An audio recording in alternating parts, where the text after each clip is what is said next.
आदाब। Income, savings, investment और digital economy पर बेस्ड खास प्रोग्राम लेकर हाजिर हूं मैं अस्मिता मलिक। आज के इस खास प्रोग्राम में हम बात करेंगे जीएसटी के 6 साल मुकम्मल होने की। जी हां, जीएसटी यानी गुड्स एंड सर्विसेज टैक्स, जिसको लागू हुए अब 6 साल पूरे हो गए हैं। फाइनेंस मिनिस्टर ने 1 जुलाई को जून 2023 महीने के जीएसटी के डाटा अनाउंस किए। इसमें जीएसटी कलेक्शन में 12% का इजाफा देखने को मिला है। सरकार ने 6 साल पहले जीएसटी को लागू किया था। अब समझने वाली बात यह है कि जीएसटी लागू होने के पिछले 6 वर्षों में हमारी ईज ऑफ डूइंग बिजनेस में कितनी बेहतरी आई है।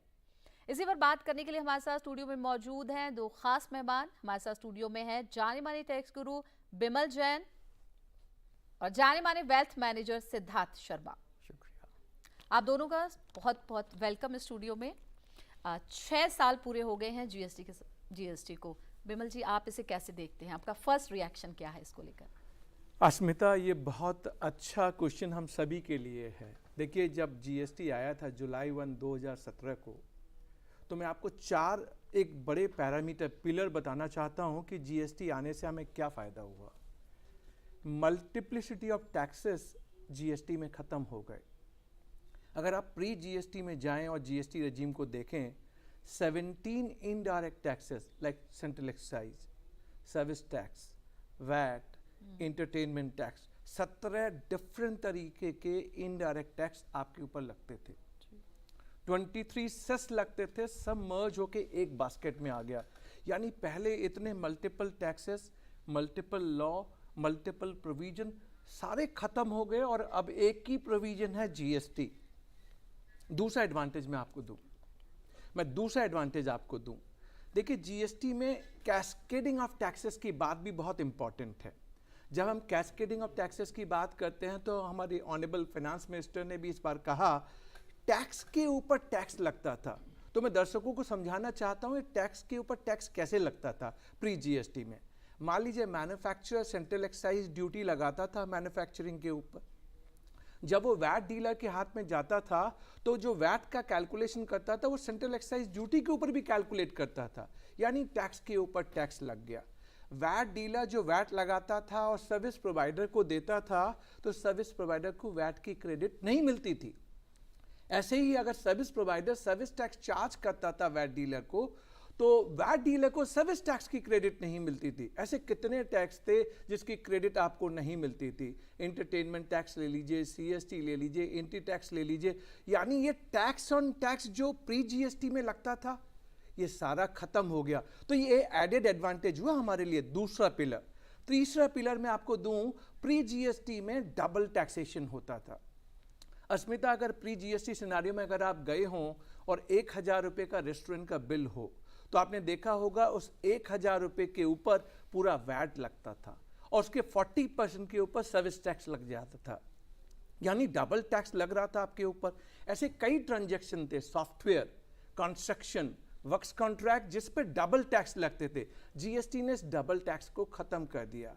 जीएसटी में एक सप्लाई या तो गुड्स है या सर्विसेज है, डबल टैक्स नहीं लगेगा। लेकिन सबसे बड़ा एडवांटेज जो हमें जीएसटी में मिला है वो है 1 नेशन 1 टैक्स 1 मार्केट। आप प्री जीएसटी में जाइए और एनसीआर रीजन में आ जाइए। दिल्ली में दिल्ली का वैट लगता था, राजस्थान में राजस्थान का वैट लगता था, हरियाणा में आपका हरियाणा वैट था, यूपी में यूपी का वैट था। हम सब स्टेट बैरियर में डिवाइडेड थे। हम एक देश में रहते थे, लेकिन दिल्ली से गुड़गांव के बीच में 2 वैट के प्रोविजन आ गए। अब गुड़गांव से नोएडा आ जाइए तो यूपी का वैट लग जाता था। यानी हम स्टेट वाइज डिवाइडेड थे। अब जीएसटी ने हम सबके लिए 1 law 1 nation 1 tax and 1 market. अब आप देखिए, मैं तो बोलता हूं GST law is a Gita, Bible and Quran. Irrespective of any language, religion, race and caste, Kashmir से कन्याकुमारी तक सेम जीएसटी लॉ जो दिल्ली में एप्लीकेबल है। यानी मुझे केरला में क्या है, कर्नाटका में क्या है, तमिलनाडु में क्या है, मुझे लैंग्वेज नहीं मालूम, पर मुझे कोई फर्क नहीं पड़ता।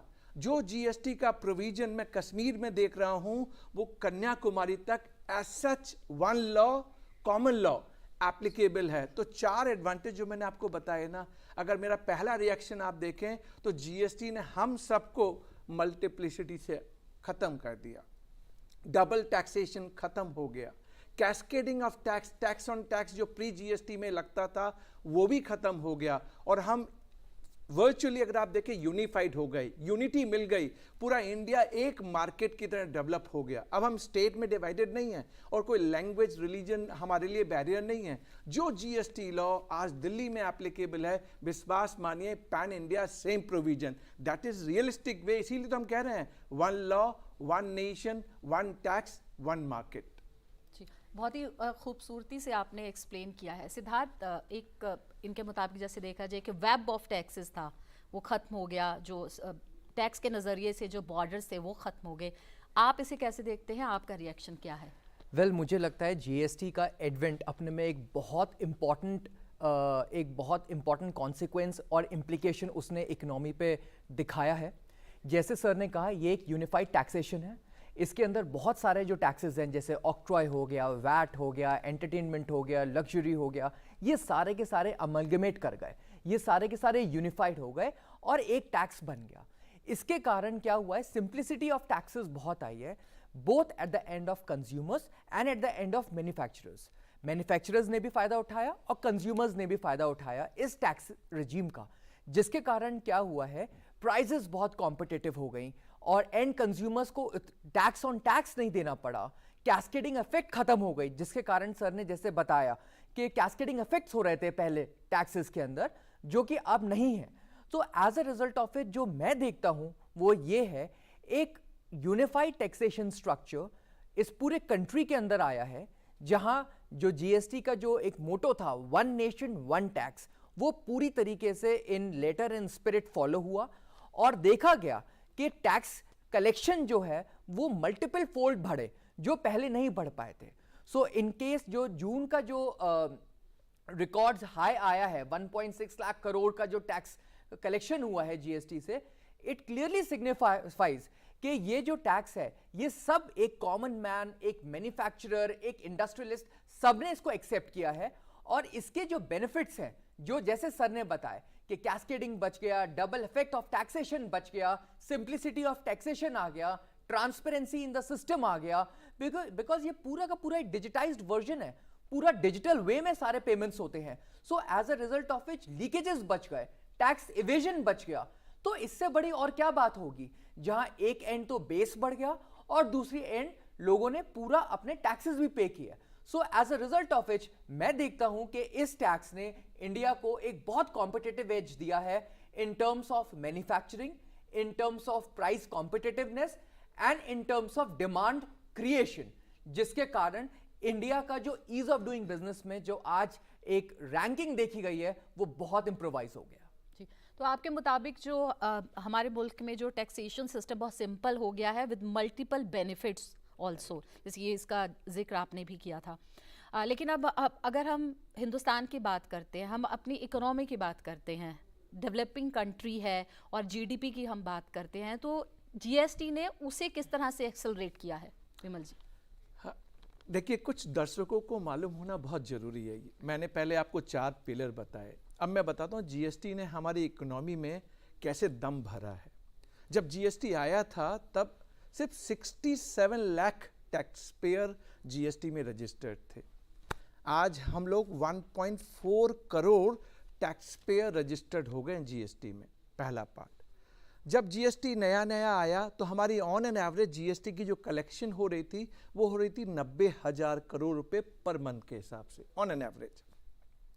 अभी क्या हुआ, अभी आप देखिए, मैं 2 फैक्ट आपके सामने रखता हूं। पहला फैक्ट रखता हूं, सबसे हाईएस्ट एवर कलेक्शन जो 6 साल की जर्नी है जीएसटी की, 1.87 लाख करोड़ रुपीज अप्रैल 2023 में कलेक्शन हुआ, and that was having growth. जब आप अप्रैल 2022 से उसको कंपैरिजन करेंगे तो अप्रैल 2022 में 1.67 लाख करोड़ था। जून महीना, जो जून 2023, अभी रिसेंटली लास्ट मंथ की हम बात कर रहे हैं, 1.61 लाख करोड़ रुपीज। आज ऑन एन एवरेज हम 1.6 lakh crore rupees per month का जीएसटी का कलेक्शन कर रहे हैं। तो आपके माइंड में ये भी आएगा कि हाँ, टैक्स पेयर बेस बढ़ गया, रेवेन्यू कलेक्शन बढ़ गया, हमारे बिजनेस को फायदा हुआ क्या, ईज ऑफ बिजनेस हुआ क्या, हम बिजनेस में कहाँ आगे बढ़े, इकोनॉमी में जो बूस्ट आना चाहिए वो आया क्या।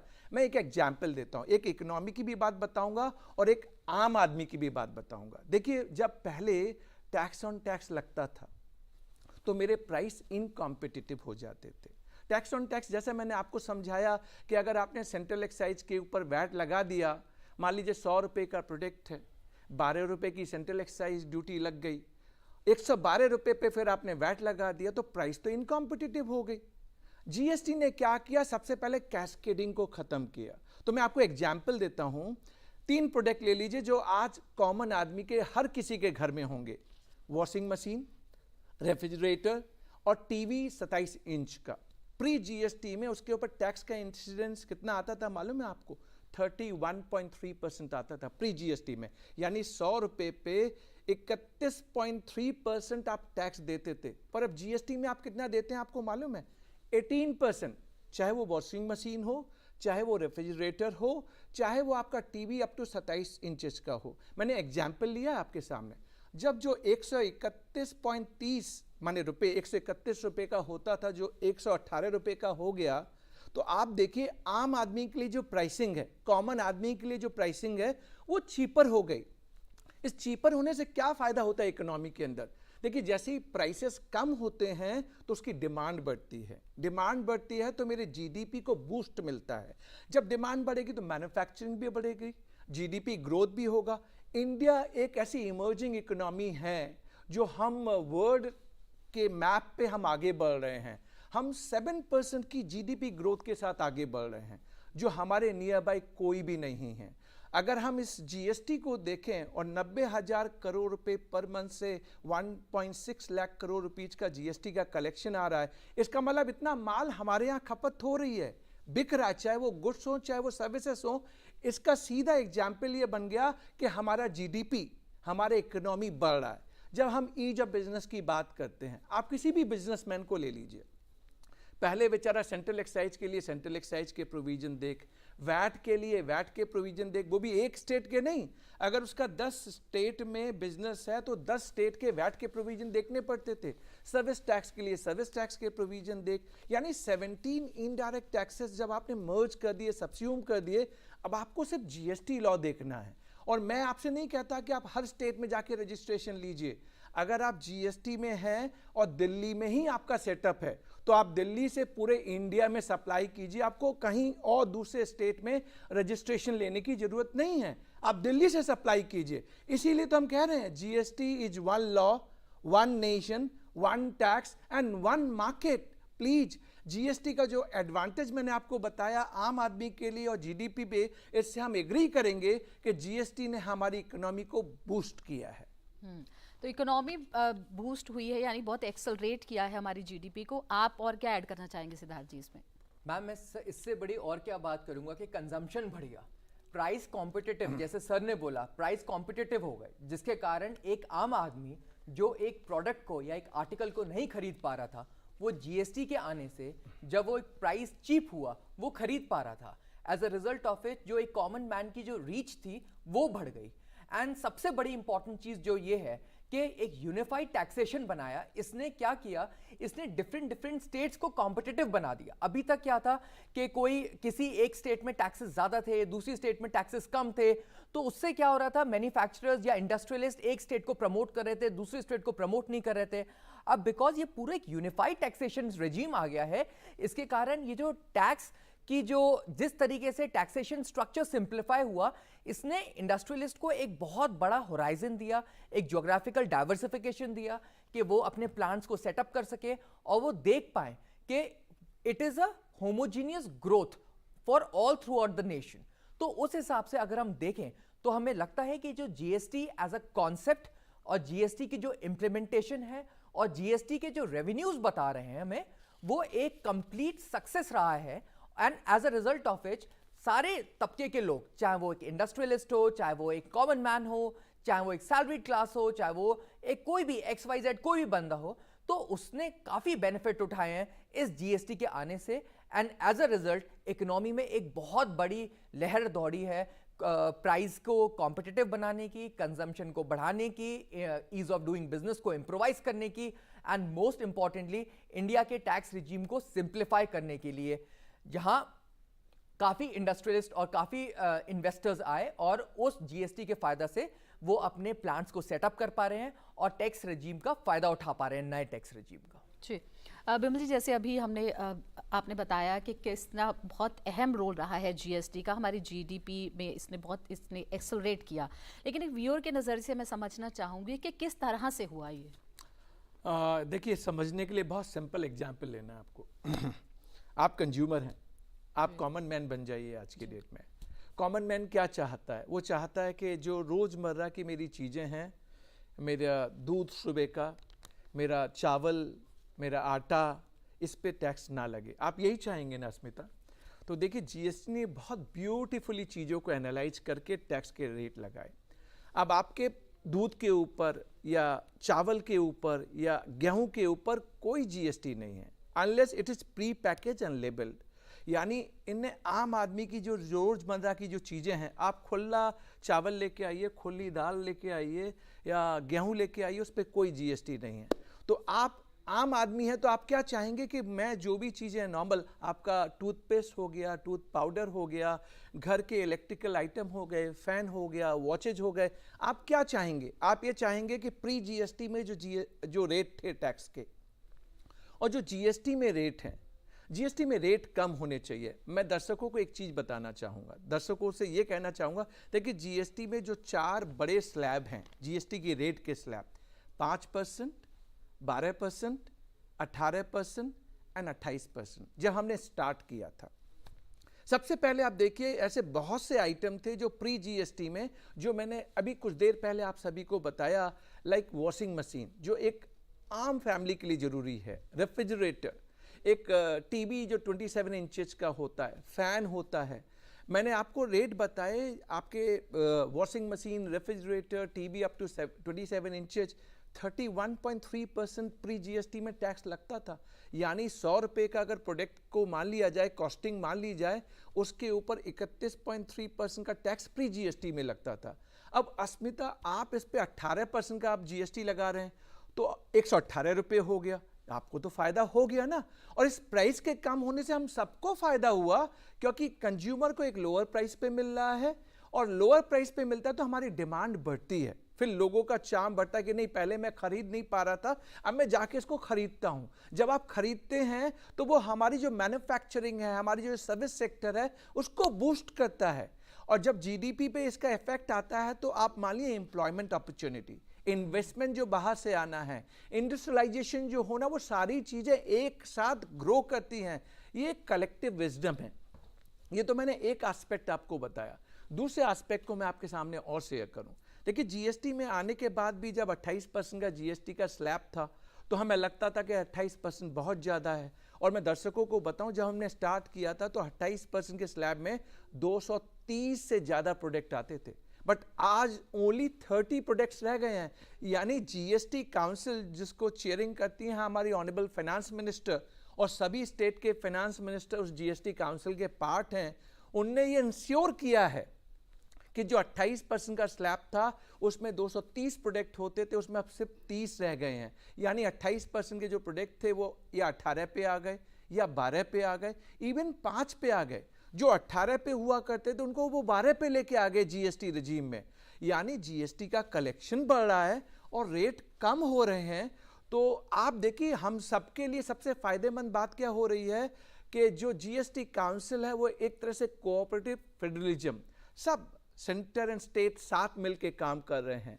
जीएसटी का जो एडेड एडवांटेज है, जीएसटी का जो नेम टैग है, GST means good and simple tax, वो एक्चुअली हम सबको देना चाहते हैं। हम देश को देना चाहते हैं, कंज्यूमर को देना चाहते हैं, मैन्युफैक्चरर को देना चाहते हैं, सर्विस सेक्टर को देना चाहते हैं, इंडस्ट्रियलाइजेशन करना चाहते हैं, एम्प्लॉयमेंट जनरेशन करना चाहते हैं। तो जीएसटी ने जो ओवरऑल हमें फायदा दिया है वो मल्टीफोल्ड है। आपसे प्राइसिंग से मत जांचिए, प्राइसिंग तो एक पैरामीटर है जो आम आदमी के लिए है, बट उस प्राइसिंग से ये भी समझिए, जो आम आदमी पहले कोई चीज़ नहीं खरीद पाता था वो आज आप खरीद पा रहे हैं। आपकी जो रोजमर्रा की चीजें हैं उस पर गवर्नमेंट ने ध्यान दिया है और गवर्नमेंट इंश्योर करती है। आज देखिए एजुकेशन सेक्टर है, एजुकेशन में आप नहीं चाहेंगे जीएसटी लगे। हॉस्पिटल है, आप हेल्थ केयर सर्विसेज लेने जाते हैं किसी हॉस्पिटल में, आप नहीं चाहेंगे आपके ऊपर जीएसटी लगे। मैं दर्शकों को बताना चाहूंगा एजुकेशन के ऊपर, हेल्थ केयर के ऊपर जीएसटी एग्जेम्प्टेड है, जीएसटी नहीं लगता। तो यानी ऐसी बहुत सी चीजें हैं जो जीएसटी में आने के बाद, जीएसटी में हमने देखा जो आम आदमी को फायदा मिलना चाहिए उसका पूरा पूरा ख्याल जीएसटी काउंसिल ने रखा है। हमारे ऑनरेबल प्राइम मिनिस्टर मैडम ने सारी चीज़ों को, वो चेयरिंग करती हैं जीएसटी काउंसिल को, सभी स्टेट के फाइनेंस मिनिस्टर साथ चलते हैं और by way of consensus 49 GST council की मीटिंग हो चुकी हैं। अब 50th जीएसटी काउंसिल मीटिंग 11 जुलाई 2023 को होने वाली है। मैं दर्शकों को यह भी बताना चाहूंगा सारे डिसीजन, अब तक जितने भी डिसीजन जीएसटी काउंसिल में लिए गए हैं सारे बाय वे ऑफ कंसेंसस यानी सहमति के साथ लिए गए हैं। सिर्फ एक था जीएसटी ऑन लॉटरी जिसके ऊपर वोटिंग हुई थी, बट ओवरऑल अगर जीएसटी काउंसिल जिसमें सेंटर और स्टेट साथ मिलकर चल रहे हों और देश हित में सारे डिसीजन ले रहे हों, इससे अच्छा हम सब के लिए और क्या होगा। जीएसटी बाकी मैं टैगलाइन बोलूं, गुड एंड सिंपल टैक्स। तो गुड एंड सिंपल टैक्स, जैसे आपने बताया कि जो बड़ा सामान है, रेफ्रिजरेटर, एसी, वॉशिंग मशीन, जो कि शायद हम हर साल या हर महीने तो नहीं खरीदते, उसमें तो एक लिमिटेड टाइम होता है जब हम इसकी शॉपिंग करते हैं। लेकिन बहुत सारी चीज़ें हमारी लाइफ में ऐसी हैं, रोज़मर्रा की चीज़ें हैं जिनका मंथली एक बिलिंग होता है। तो सिद्धार्थ आप बताएं कि मंथली बिलिंग का जो बर्डन होता है एक कॉमन मैन की पॉकेट पे, उस पर इसका असर कैसे पड़ा है? देखिए, जैसे एक जीएसटी जो रेजीम है वो 4 स्लैब्स के अंदर है, 5, 12, 18 एंड 28। इसमें जो जीएसटी काउंसिल है वो काफ़ी अपनी बैठकों के बाद उसने जो कॉमन मैन की जो नीड्स हैं वो काफ़ी कुछ 5 और 12% के सेक्टर और 5 और 12% के अंदर के उस ब्रैकेट के अंदर रखा है।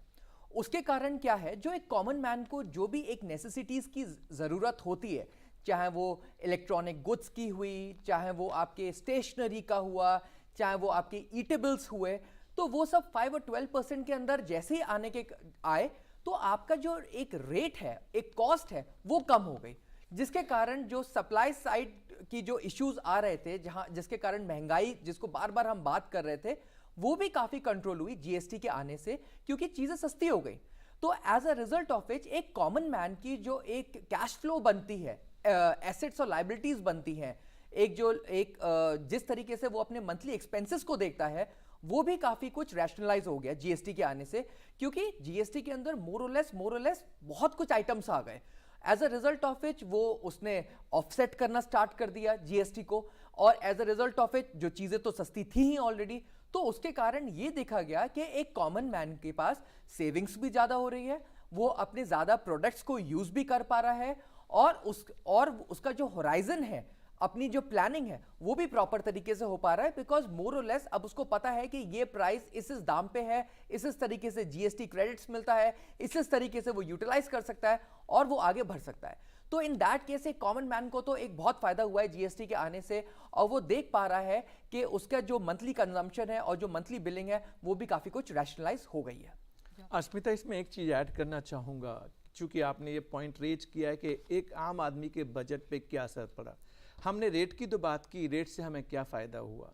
एक और चीज़ मैं दर्शकों को ज़रूर बताना चाहूँगा। देखिए, पहले टैक्स ऑन टैक्स जो लगता था ना, उसकी वजह से भी हमारी प्राइसिंग बढ़ जाती थी।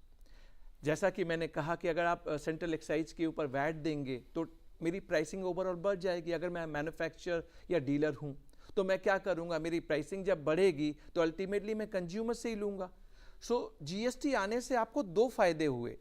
एक, आपने देखा रेट का रिडक्शन, जो मैंने आपको कई एग्जाम्पल आपके सामने दिए, और आप उठा के देख लीजिए जीएसटी में जितने प्रोडक्ट एंड सर्विसेज हैं, प्री जीएसटी से जब आप उनका कंपैरिजन करेंगे तो आप पाएंगे जीएसटी में टैक्स के रेट कम हैं। जब कम है तो पहले अस्मिता आप किसी चीज़ के ऊपर 131 रुपये देते थे, जो एग्जाम्पल मैंने आपको वॉशिंग मशीन का दिया। आपने चूंकि आम आदमी की बात की, आपने ये बात की कि मैं दूध लेती हूँ, गेहूँ लेती हूँ, अनाज लेती हूँ, दाल लेती हूँ, क्या उस पर जीएसटी लग गया? क्या नहीं लगा। अगर प्री पैकेज एंड लेबल नहीं है तो उस पर कोई जीएसटी नहीं है। अब आप ऐसे बहुत से आइटम घर के लिए लेके आते हैं, फैन आपने खरीदा, आपने वो अपने लिए रिस्ट वॉच खरीदी, आप कपड़े खरीदते हैं, आप जूते खरीदते हैं, क्या उस पर जीएसटी रेट का कोई इम्प्लीकेशन आपके ऊपर? रेट रिड्यूस हुए हैं सबके ऊपर। मैं आपको बता दूं, प्री जीएसटी से जीएसटी रजीम में रेट कम हुए हैं। और दूसरा एडेड एडवांटेज, जो प्री जीएसटी में टैक्स के ऊपर टैक्स लग जाता था, वो मेरी ओवरऑल प्राइसिंग में इन कर जाता था। यानी जो सेलर है वो मुझसे वो इम्प्लीकेशन कंज्यूमर से ले लेता था। अब लेकिन टैक्स ऑन टैक्स रहा ही नहीं जीएसटी में। अब आपको सीमलेस फ्लो ऑफ क्रेडिट, यानी पैन इंडिया, आप कहीं से भी माल खरीदिए आपको क्रेडिट मिलेगी, और क्रेडिट मिलेगी तो वो आपका कॉस्ट का पार्ट नहीं होगा। तो रेट के ऊपर जो आपको एडेड एडवांटेज मिला, इस कैस्केडिंग के हटने से भी आपकी प्राइसिंग पे फायदा हुआ, जो आम आदमी को फायदा मिलेगा। बहुत बहुत शुक्रिया सिद्धार्थ आपका, विमल आपका, बहुत ही इंपॉर्टेंट डिस्कशन था हमारा आज का। बहुत बहुत शुक्रिया आप दोनों का। तो पैसा बोलता है कि इस एपिसोड में बस इतना ही। आप अपनी राय और सजेशंस हमें भेज सकते हैं। हमारा ईमेल आईडी है ddurduspecials@gmail.com। इसी के साथ हमारी पूरी टीम को दीजिए इजाज़त। आदाब।